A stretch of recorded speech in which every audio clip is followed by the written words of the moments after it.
All right. Cool, cool, cool. So thank you, whoever's on here. Thank you guys for jumping on time. We'll get started, and then this way we give Kim enough time to go over everything she needs to go over, as well as make sure we have enough time to answer your questions. So Kim, thank you for coming back. Yeah, It's always good to see you. And it was like a couple weeks ago, right? You were in Pasadena. last week. It was it? Yeah, Yeah. last Tuesday. Tuesday. Time, yeah. Yeah. So yeah, it was very exciting. It was interestingly, exciting in a way where like the room was packed, right? A lot of good energy, and the most beautiful part was, the engagement, the questions that Yeah, were asked. a lot of good Um, questions. yeah, so I'm looking forward to this as well. I learned a lot of new things every time you come on. I learned something new, so I'm excited to see what's new today. And just a little bit about me. My name is Alex Nale. I'm a active real estate investor. I focus here in the Los Angeles area. However, we do also invest out of state. Our niche is doing fix and flips and buy and hold properties using the BRRRR strategy. So, with that said, I'm gonna go ahead and hand it off to you, Kim. Everybody that's here, thank you for attending. Hopefully I've impart a lot of valuable information. A lot of times solar, when it comes to real estate, can be a mystery. It can be a headache, or it could really be helpful in terms of property value, in terms of speed of sale, or even how much you can ask for that property. And we'll get into how that works and how you can take advantage of solar to increase your property value to help, help your buyer, help your seller. There's a lot of tips and tricks in here. So what I'll be covering is why solar can become a hassle during a transaction, what you do need to know as an agent or a buyer, how solar adds to property value, what the overall benefits of residential solar are, because a lot of people, they hear about it, but how does that actually work? And is it actually worth it? And then what available incentives are there? As pretty much everybody knows, the one big beautiful bill is ending the federal solar tax credit at the end of the year, and the California self-generation incentive program, which gives you a cash rebate, is also ending at the end of the year. So what now? So that's what we'll be covering. All right. So first things first, how is electricity charged? Everybody knows that you get a bill. Everybody gets a bill. And that bill is made up of various things, not just how much electricity is your home using, but you're also paying for generation fees, you're paying for distribution fees, delivery fees, you're paying fees for, a guy used to come and read your meter and mark it down and go. Well, now with digital meters, we're still paying that fee, even though it's all done digitally and they don't have to send anybody out in a truck to look at your meter.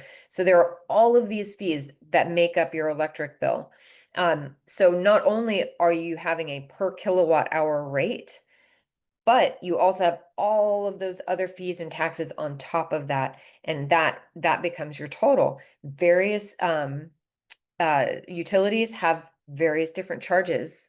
Some have different, everybody's got a distribution charge, a generation fee, but some others that say don't generate their own power and they buy it from out of state, they got a fee for that. And guess what? That trickles on down, and the person that switches the light on at the house, they pay for it. So these are the various things that are covered in your electric bill. I know most of us just look at the total and then we pay it and then we try to forget about it. Examples of electricity rates rising. Uh, there's nothing in life is certain except for death, taxes, and energy rates increasing. It is what it is. Um, you can look at this bill example from 2021, where I hope it's not too small, but basically tier one, this is a tiered system. If you use this much energy, you're paying 23 cents per kilowatt hour. If you exceed that, you're in tier two, so you're going to pay 30 cents a kilowatt hour. And then if you exceed that, then you're going to be paying 37 per kilowatt hour for any of that overusage.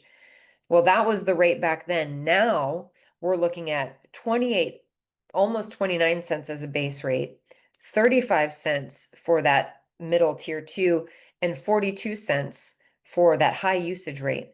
And it can be seasonal, like here, you can see this is Edison's seasonal rates. The increase is going up, just like the cost of gas, the cost of oil, all of these things as they increase, that's how your energy is produced. So the cost of the energy is going to increase. So rate increases are inevitable.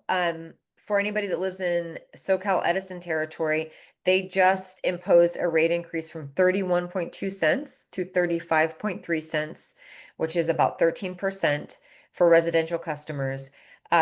This is because they have to cover 536 million in costs incurred for wildfire restoration efforts for fires that happened between 2022 and 2023. They have they have planned increases for next year, the following year, and the year after that. So for the next 3 years, we're going to see Edison going up at least 10% a year every year.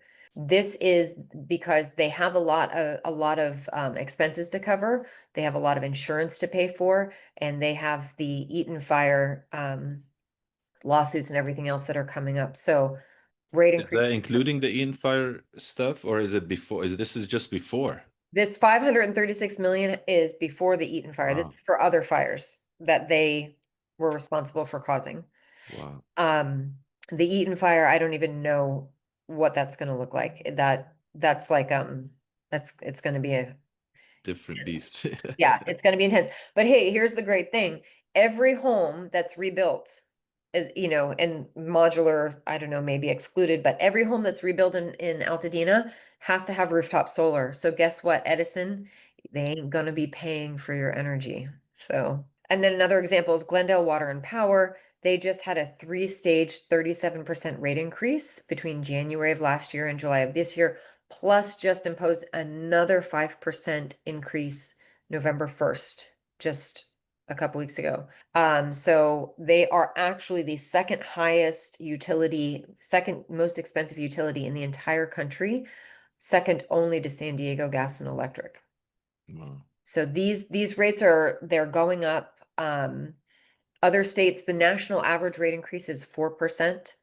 We're overachieving here in Southern California, but rates are going up all across the country.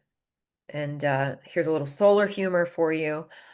My light bill arrived. I think I got charged for sunlight, moonlight, street light, the light of the Holy Spirit, and the light at the end of the tunnel.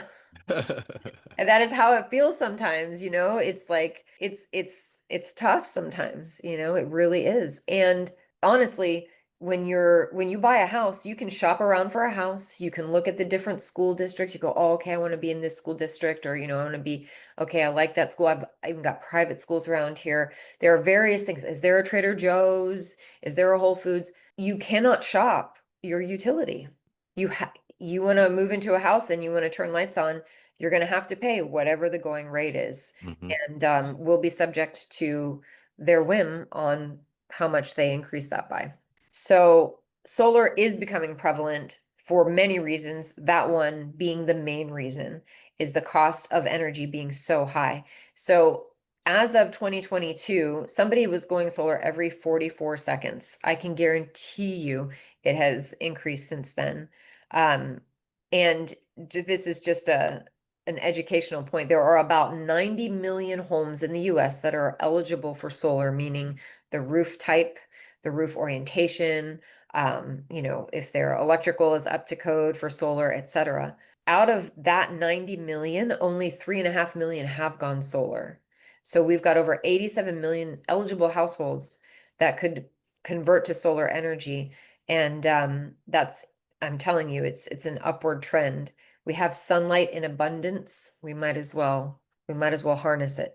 Speaking of sunlight, we're gonna get some rain here in a couple of days. Or I know, right? It's amazing. I'm actually really excited. they canceled our games. That's a bummer. They're Oh, expecting that it is to a be bummer. heavy. We Yeah. get rains like once or twice in during the whole season, and then everybody makes a big deal out of it. I know. I mean, unless you're mid a game and then it comes and then you just keep Yeah. playing, right? Yeah. Yeah. We've been there. All right. So how does solar work? I'll just a quick little indoctrination here. Simply, the panels go on the roof, the sunlight hits the panels, it creates direct current, which is routed through conduit to an inverter, which switches that direct current to alternating current, and that feeds the house. The house works on alternating current. So direct current from the sun switches to alternating current at the inverter, and then that powers up the home. Now, as long as the sun is up and shining on your panels, you're going to be producing energy. So once the home is powered, that excess energy is going to be fed back to the grid where they will redistribute it out to everybody else in the community. It just basically goes into the big pot of generated electricity and that goes out. Depending on where you live and what your utilities policy is, you can get credits for how much you send to the grid. And that's what the term net metering or NEM stands for. If you're in net metering 1, 2, or 3, depends on how much you do or do not get credited for that Mhm. excess. Okay. If you have a battery and what you're gonna do before you send anything back to the grid is you're gonna charge up that battery and store excess energy so that at night when the sun is down, your stored energy will power your home. You can also have backup power. So if there is an outage, your battery essentially switches on and it keeps you as a self-sustained, self-powered unit during that grid outage. There's a misunderstanding that as long as you have solar, if the grid goes down, you're fine. But the truth is that's only if you have a backup battery as part of your system. And the reason is with that backfeed, that excess production that goes back to the grid, if the grid is down and you have people up on the wires fixing things, you cannot have energy feeding back to the grid. Mhm. So there's an automatic shutoff that occurs to keep the workers safe. Got it. Well, if that shutoff occurs, nothing is powering anything in your home. Sure, your panels are receiving sunlight, but what's it going to? That battery is there to take over and then keep everything working. So, this question has come up multiple times in our different events that we've done. So let's bring it up here. As far as, the battery, a lot of people wonder, okay, what size battery? Are there different size batteries? Do I need multiple batteries? What is that gonna depend on? Is it the size of the house, the size of the roof, or the size of the family and the usage? It's kind of all of those things. It is when it comes to storage, you have to look at how much energy does the house use during the hours when there is no sun. So Okay. that is how many kilowatt hours of battery storage you're going to need to keep your house powered. And that will determine how many batteries. So for example, a Tesla Powerwall 3 is a 13.5 kilowatt battery. It will supply you with slightly more than 11 hours, kilowatt hours of energy, of electricity. So depending on the size of your home and how much you're using at night, like do you run your pool pump at night? Do you charge your car at night? These various different things, that would determine how many batteries you're going to need. And then again, for backup, let's say for battery backup, what do you want to have powered if the grid is down? Do you want everything going, including Got it. air conditioning? If that's the case, then you're going to have a lot of batteries. Hmm. Some people are like, look, lights, Wi-Fi, and refrigerator, that's all I need. Just to get me through. Yeah. Okay. Yeah, that makes sense. I mean, it depends on how much you want to invest at the same time too, because that's going to be a big factor. Exactly. Exactly. Yeah, because batteries do range between like 10 and $15,000, depending on the size and the manufacturer. So, there are various factors to look at. Yeah. No, well, I've never asked this about the battery. I know we've talked about the solar, the warranty, and so forth. What kind of warranty comes with the battery, or do they last forever? Like, do they last a Oh, long no. time? Batteries, I mean, just like an iPhone battery or a laptop battery, we know they do not have a forever lifespan. Hmm. So the Tesla warranty is 10 years. It should work for 13. Basically, when the battery is not charging up to or past 70%, that's when it's like, okay, Like when your phone, you have to keep charging it and charging it, and it loses power like this. That's when you know that battery is dying and it needs to be replaced. There is a Franklin battery, and that warranty, I believe, is 13 years. It's a larger battery. It has a Mm, 15 kilowatt capacity. So if you have a 25-year manufacturer warranty on a solar installation, like the panels, mm, you have a battery, you will definitely be replacing that battery at some point. mm. Do they offer extended warranties or anything like that where you can get it covered under warranty or not really? They're made to die and buy new ones. Yeah, pretty much. I mean, it should function as expected, and that would be covered under warranty. But once, I mean, because think about it, you're charging the battery and discharging and charging and discharging, and Mhm. every time you're doing that, just like your phone, it's like it wears on the battery, and Yeah, so eventually it's just not going to charge as well as it used to. However, there is talk in the industry that the lifespan of a battery is expected to increase and the cost decrease considerably over the next 7 to 10 years. There's going to be some advancements. So that's good news. for sure. Yeah. Yeah. Yeah. So we have a serious question here. Do we want to wait or is this an appropriate time? You ask away. Let's see. With the demand of AI server farms and demand for energy going up, who, in your opinion, is going to pay for all the extra energy? Will it be passed along to us? And if yes, does this make it even more of a reason to why homeowners should get solar? That is a fantastic question. The answer is the homeowner, the customer, is going to pay. And yes, that is even more reason to invest in solar now. However much more taxation is going to occur with this grid, the demand for energy, I mean, just it's supply and demand. The demand goes up, the price goes up. So if we're already having trouble keeping up with demand, you add these data centers and AI generation in these huge places that demand their own energy, and some are going to have their own self-generation. I do know that, like behind the meter, they're going to have their own supply. However, overall, that cost is going to land on the person who pays their bill every month. That's a good question. Very good question. It's a very real And situation. relevant. Yeah, exactly. Yeah. Because about a year or so ago, I that wouldn't have even come to mind. Nope.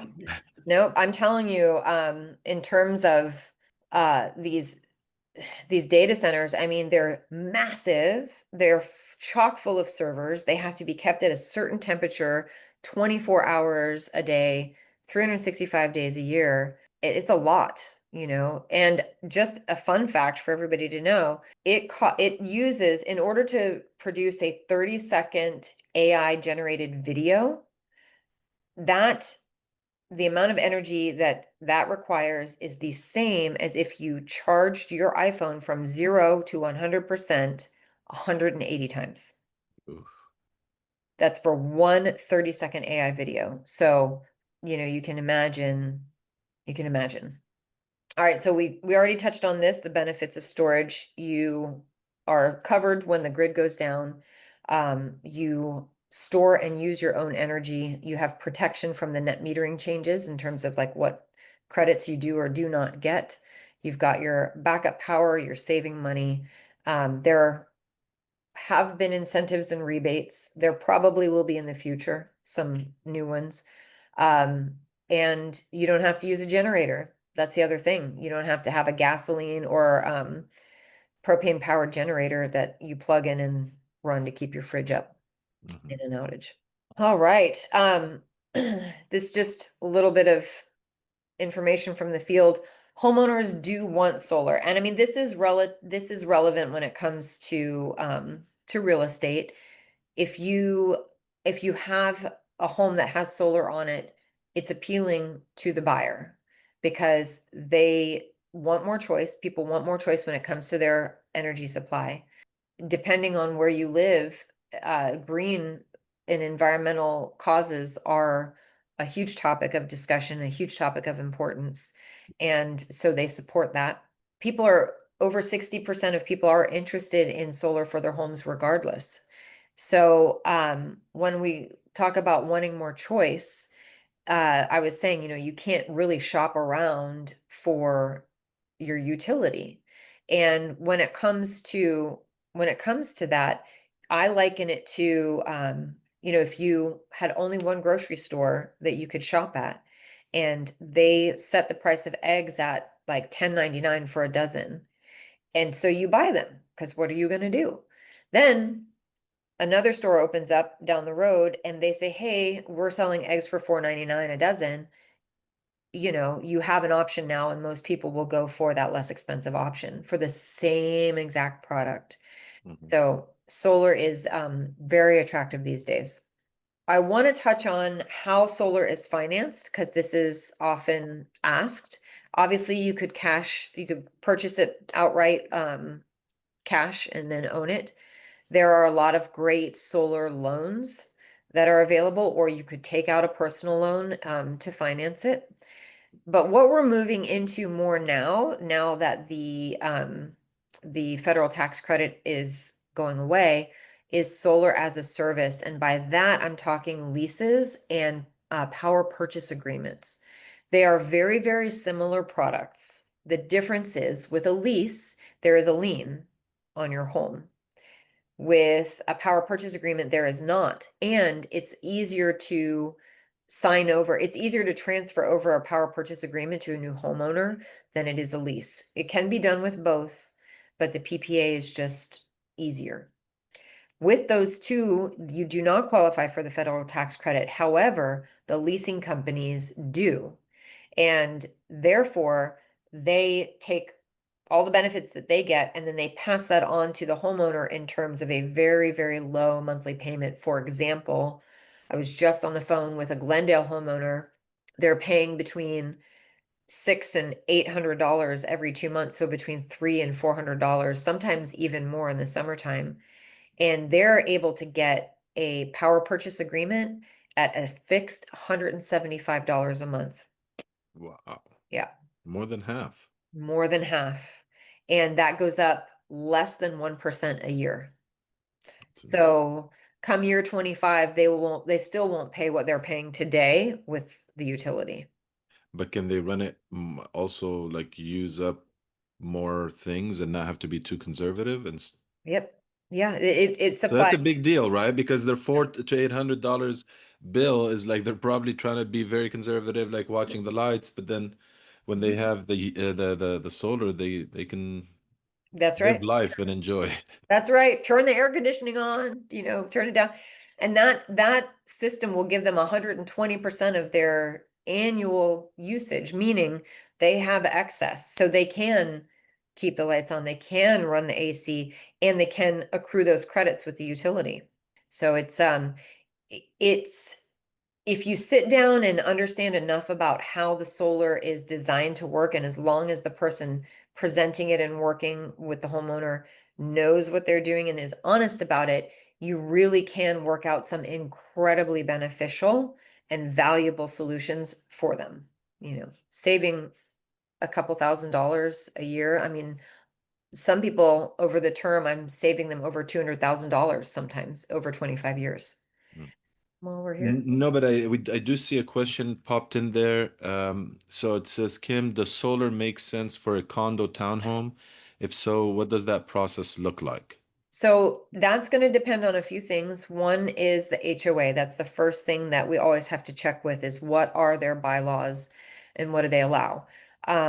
If they do allow rooftop solar, then you have to take a look at, do you have a shared roof? Got Um, it. how is the roof, how is the roof designed? If it's, let's say, a building and you have all of these condos and it's just one flat roof and it's impossible to say, this is my roof, this is your Mhm. roof, this is where the line is drawn. Yeah. Usually those scenarios, we can't do anything with that. However, a lot of times you'll have a condos where it's very clear whose roof is whose. And in that case, as long as the roof is suitable, we could install solar. Individually. Now, have you seen it installed where like if it is a flat roof where it's like all shared, the HOA? puts it in and maybe can Yeah, distribute. That could be yeah, possible, right? that's Okay. absolutely possible. Yes, that is absolutely possible. There is a way to do that. Everybody would have to be in agreement. Mm-hmm. But again, if they really understood the benefits, then why would they not, you know? Yeah, Yeah. Yeah, that's called aggregating. So basically everybody's got their own meter. We're gonna have one system that's basically just we're gonna aggregate it to one central point and then it just distributes it out to everybody. Does that make sense? absolutely. Yeah. Here we go. So no more incentives. So no more tax incentives. They sunset on December 31st. So what now? This is again where solar as a service comes in. The lease and the PPA are fantastic options. Not only are they zero outlay of cash up front, where your lease payment or your PPA payment starts the first month after the system is turned on. And then it's a straight bill swap. No more utility bill. Now I just pay my solar bill. And again, 40 to 50% less than the utility. So there's no outlay of cash. It's completely covered under warranty, with all maintenance and everything for 25 years. There is a newer option now. Check this out. And this is new even since I was there on Tuesday. Wow. You can prepay, so you can sign up for a lease. You can prepay it at the beginning and save 8 to 13% of the total cost of the system. It's still covered under the warranty, everything else that comes with the lease, but you're saving 8 to 13%. Not necessarily. Like, if you can repeat that again. Okay, so So if you're I buy you're out the lease, you're buying out the lease at uh-huh, the beginning and you're saving between 8 and 13% of the total cost of the system. got it. Okay. Yeah. And but you're still getting the warranty, The the benefits coverage, of the warranty and everything. everything else. And if you have a battery as part of your system, that means when that battery is kaput, they replace it at no cost. So that's what I was going to ask. So it does wrap around for the battery too. So it extends the life of the battery.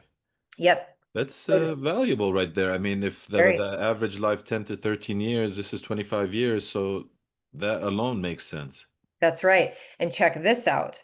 So let's say you go with that, you prepay it, and you know, like, we're probably going to move when the kids are out of school, we're going to move in 10 years. 10 years comes, you've been enjoying the solar, it's paid for, it's good, it's covered. You're going to sell your house. Well, the person coming in goes, "Oh, wow, you have solar? Yeah, it's a lease." Well, but it's paid for. Oh, really? They just walk in, no bill, maintenance, everything is covered. And it increases the value of the home because who wouldn't want to walk into a scenario where you're not going to have to worry about an unavoidable cost of living? Yeah, this is great. Yeah. Again, obviously it's clear why solar is important for homeowners. It's important for buyers. We want to highlight, which we will, like why it's important for. It could be a good idea for even investors, and I Yeah. want to share my personal opinion on that. But I want to go back to this. So those of you that are on here, or you're going to be watching this, how would you know, like if you're a buyer or even if you're an agent, like how would you know all this, how you can build value to a client? Because I don't know this. I mean, that you can actually buy it out and then you get this warranty to 25 years. I personally, it seems like it's a lot of value for me, and especially that if it covers the battery and then knowing that within the 25 years, I'm gonna replace a battery. So that is a huge, huge savings. So with my experience and with you helping my clients out and helping me understand this, I was able to build value and get more money for my client, right? On a sales side. And you're able to educate the buyer and the buyer's agent because it's not our job to know. However, it's our job to have, people, experts like yourself on our team to be able to help us know, right? So Yeah. I emphasize how important it is, like this little thing right here. Again, you shared this last time, but I didn't catch this part, and Mhm. that is a very, very a good nugget, at least Yeah. for me from the agent perspective. So that's awesome. Thank you. Yeah. Yeah. Oh, yeah. There's so much to know. I mean, just like any business, there's so much to know. But again, it's not your job to have to know everything. I'm very happy to answer people's questions and lend my knowledge. Yeah, so you could prepay and have all of those benefits. You could just do the monthly, which is fine because those leasing companies, they have the safe harbor law, which means they'll still get that tax credit, which they Okay. pass on as a low payment.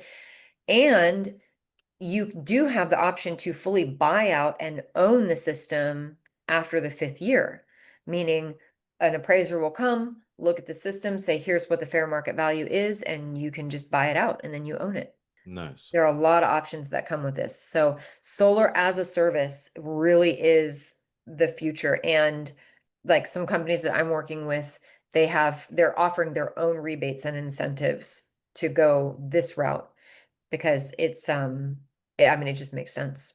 Hmm. Makes sense. You can always purchase if you want to, but this is something newer coming around the bend. And now, is this something with a specific solar company or is it general? How does that work? Like any, Some solar companies offer third-party ownership, TPO, that's what lease and PPA is termed as okay. because it's owned by the leasing company. Some companies do not. They'll only do cash or personally financed installations. So you would just have to check with the solar company that's coming out to give you an estimate. If you're interested in third-party ownership like a lease or PPA, say, hey, do you offer that? And there are like Good Leap, for example, Good Leap, Sun Gauge, Light Reach. These are solar financing companies that offer the lease Uh, or the PPA. And then the installers, the contractors, would obviously apply for and link up with them, these institutions, in order to offer it to the customer. got it. Okay. So here's a great example. Again, uh, right now, the customer is paying just shy of $400 a month, and their lease payment in for every month of the first year of their solar installation would be about $200. So we're almost cutting it in half. And you can see it increases about 1%. It might be 1.99% every year. But if we look at it by year 25, they still haven't hit $400, while the yellow curve shows the rate of escalation of the utilities cost of electricity. That gap there shows you exactly how much they're going to be saving, which comes out to over $99,000. So definitely lots of value there, lots of value. So again, what happens if you sell your house? I know I touched on this already, but if your house has solar, if it's fully owned, paid for, that is the easiest way to include it in the sale. I mean, it's a no-brainer. Somebody comes in knowing I'm not gonna have to pay for my electricity, that's awesome. If it's leased or if you have the PPA, it's a simple application by the buyer to pass qualifications. It's a 650 credit score. It's not hard to do. And then a couple of signatures to turn it over to the new homeowner. But again, if it's lease or PPA, they're going to be walking in with a very low fixed monthly payment for their energy that they're definitely not going to be getting from the utility. So it's been shown, many studies have shown that homes with solar sell faster and for more than homes without.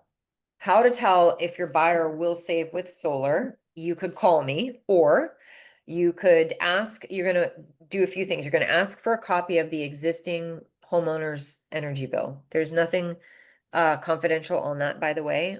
The worst thing that could happen is you could pay it for them, and I'm sure they wouldn't complain. But you could look at their energy bill and see, do they show a negative usage? And look at their lease contract or their PPA contract. What are the monthly payments? And you can compare the two and go, okay, yes, these guys are not using billable energy. They are accruing credits. And here are the monthly payments that my client, the new homeowner, will be paying into the future. And you can look and see basically what is the net metering agreement. Are they getting credits? How much are they getting for their credits? Is there offset, meaning how much the solar is producing? Is it offsetting all of what the home is using? All of these factors, you're going to look at that and go, okay, this has value. They're paying on their lease much less than they would be paying for the energy from the grid. They are fully offsetting all of their usage and their accruing credits.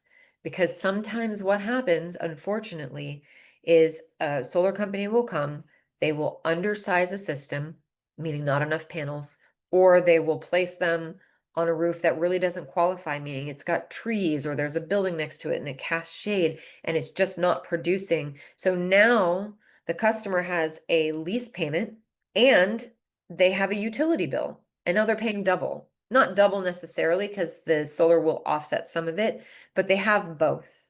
And that is not what you want happening. And unfortunately, it does happen. So that's how you can look and see, is this a benefit for my client or isn't it? Or like I said, you could just call me. So yeah, just ask for a copy of the lease agreement and ask for a copy of the bill. Send them to me. I'll give you guys my contact info at the end of this. Send it to me. I'll look over it and I'll tell you what's going on. And this, I pretty much already touched on it, on the value of homes and how quickly they sell when they have solar. This is one thing that I touched on at the talk, or somebody had asked me about, is, well, what if I'm an investor? It's not my home, or it's not I'm not, it's not a buyer seller situation. What if it's an investment property? If if you're a tenant and you know that you have your rent and your rent includes utilities, so to speak, that you're not going to have a variable electricity bill month to month because there's solar, you're going to stay at that property. The retention is so much higher because it is such a value add to the lease, hands down. And then you said there's something new, right, Alex, that's come about where you have to include it. It was a term I'm not familiar No, so what I was saying is now that, we're with the co-living model, with. because that's becoming very popular here in LA now. I mean, yeah, many of us have heard of it for like, student housing. It's very common. Mhm. But now it's becoming very common with even like traveling nurses, working professionals, and so forth for like a midterm, right? And what that entails is, a single family home or a duplex or whatever the case may be with multiple rooms and they're all shared. So in Mhm. that case, you can't really bill people for utilities separate, or it's very hard to, unless you're going to do it fixed. But typically, it includes utilities, whatever the price you're charging. So that dawned on me last during the event is like, if you have solar on a property like that, one, as an investor, I mean, you're able to provide a competitive rate for the tenant, right, or the member living there. That's one. So you're able to be competitive. You have less vacancy. And then two, you're able to save a lot of money just by the electric bill, because Yeah. otherwise you're going to pay for it as a landlord. Exactly, exactly right. And that goes for Airbnb properties as well. Hmm. Because, it's like a rental car. People drive rental cars very differently than they drive their own cars. You That's go a into good an point. Airbnb and like get on that AC and just be like, you know what I mean? Leave all the lights on and you don't have to worry about that if it's got solar. Yeah. Yeah. So there you have it. I mean, whether it's a midterm rental, short-term rental, Airbnb, pad split, whatever the strategy you're using, I mean, obviously every situation is going to be different, but it's something to consider. If you're Hmm. going to be paying the utility bill as a landlord, as an investor, then maybe solar is a good option. Hmm. Yeah, absolutely. All right, I will skip to the good part. Okay. All right, so here is my contact info. Take a picture, take a screenshot. Use me as your knowledge base. If you have a question, if you run into something you don't know the answer to, if you are in a transaction and you need help, just reach out to me, call, text, email, and I am more than happy to help you. Um, that's what I'm here for. Amazing. Awesome. Awesome. Awesome. This is very, very helpful. Make sure you take Kim's information and again, use her as a resource. She's personally helped me and my buyers, I mean my sellers in situations. One, to maintain the deal, two, to be able to get it appraised properly because appraisers don't know, right? Appraisers know what they know, but they don't know the difference either. Like, Yeah. is it leased? Does it have warranty? Does it have batteries? It's a solar to them, right? But when you tell them like that property in Silmar, they had it paid for. They had, they had battery backup. They had all these, bells and whistles, and I don't even think the owner knew how much they had. But that really helped us, get, I believe it was like 35 or $45,000 above what we were expecting because we were able to get it appraised. And the appraiser was very, satisfied with the information we provided him. So that was really good. Great.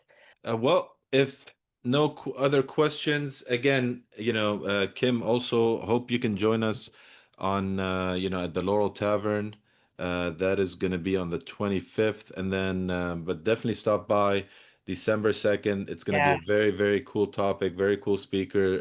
As we wind down the year. So, we want to have a great time. So thank you guys for jumping on.